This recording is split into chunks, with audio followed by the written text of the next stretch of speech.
నమస్తే మిత్రులారా, నేను అడ్వకేట్ శ్రీనివాస్ చౌహాన్.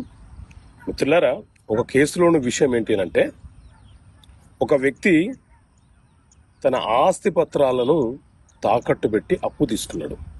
అయితే ఎవరైతే తాకట్టు పెట్టుకున్నారో ఆ వ్యక్తి ఇతనికి తెలియకుండానే తాకట్టు పెట్టిన ప్రాపర్టీ మూడో వ్యక్తికి అమ్మేస్తున్నాడు. సో ఇలా సాధ్యమవుతుందా? తాకట్టు పెట్టిన ప్రాపర్టీని అమ్ముకోవచ్చా అంటే, సో మిత్రులారా, మన దేశంలో ట్రాన్స్ఫర్ ఆఫ్ ప్రాపర్టీ యాక్ట్, ఆస్తి బదలాయింపుల చట్టం అమలు ఉన్నది.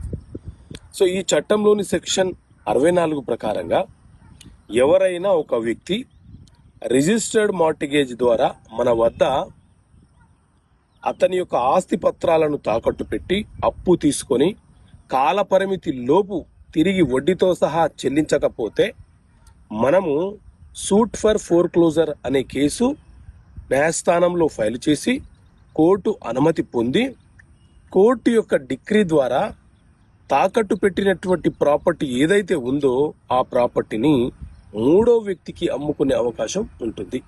అయితే ఈ మార్టిగేజ్ అనేది ఖచ్చితంగా రిజిస్ట్రేషన్ అయి ఉండాలి. రిజిస్ట్రేషన్ కాని మార్టిగేజ్లు చెల్లుబాట్లు కావు.